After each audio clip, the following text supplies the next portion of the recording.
কিশোরগঞ্জের কটিয়াদী উপজেলার আচমিতা বাজার সংলগ্ন একটি ছোট ঘরে 4 প্রতিবন্ধী সদস্যকে নিয়ে চলছে জাহানারা বেগমের লড়াই। মানবেতর এই পরিবারের করুণ বাস্তবতা সম্প্রতি সংবাদ মাধ্যমে প্রকাশ পায়। সংবাদ প্রকাশের পরেই অসহায় পরিবারটির পাশে দাঁড়িয়েছেন বিএনপির ভারপ্রাপ্ত চেয়ারম্যান তারেক রহমান। শুক্রবার বিকেলে তার পক্ষ থেকে খাদ্য সামগ্রী ও আর্থিক সহায়তা পৌঁছে দেন অ্যাডভোকেট জালাল উদ্দিন। জালাল উদ্দিন বলেন, সংবাদটি দেখার পর তারেক রহমানের নির্দেশে আমরা দ্রুত এই অসহায় পরিবারের পাশে দাঁড়াতে এসেছি। বিএনপি ক্ষমতায় থাকুক বা না থাকুক, এই পরিবারকে সহায়তা অব্যাহত থাকবে। আমরা নেতৃবৃন্দের সমন্বয়ে আজকে আমরা এই মানবিক কাজটি করতে এসেছি। এই নির্দেশ কিন্তু আমাদের ভারপ্রাপ্ত চেয়ারম্যান বিএনপির জনাব তারেক রহমান সাহেবের, মানবতার এনে পাশে দাঁড়ানোর জন্য।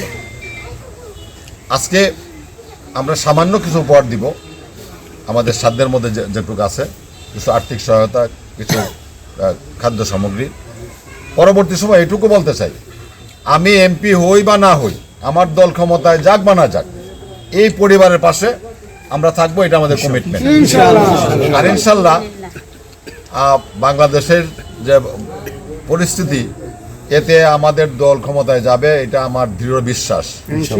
বিশ্বাস থেকে বলছি, পরবর্তী সময় তাদের চিকিৎসার জন্য যা যা করার প্রয়োজন এই বিএনপি তাদের জন্য করবে, তারেক রহমান সাহেব তাদের জন্য করবে, আমার মাধ্যমে করবে, নাহলে হান্নান ভাই নাহলে জয়নাল ভাইয়ের মাধ্যমে করবে, এটা আমরা করবো ইনশাল্লাহ। জাহানারার সংসারে 4 জন প্রতিবন্ধী, মানসিক ভারসাম্যহীন 2 কন্যা চাঁদনি ও আখি, শারীরিক প্রতিবন্ধী বোন মিনা আক্তার এবং পুরোপুরি দৃষ্টিহীন ভাগ্নে মনির হোসেন। সবার চিকিৎসা, ওষুধ, খাবার সব সামলাতে গিয়ে নিজেই অসুস্থ হয়ে পড়েছেন জাহানারা। তিনি বলেন, আমরা খুবই অসহায়। তারেক রহমান ও জালাল ভাইকে ধন্যবাদ, ওরা পাশে দাঁড়ানোর কারণে আজ আমাদের ঘরে খাবার এসেছে।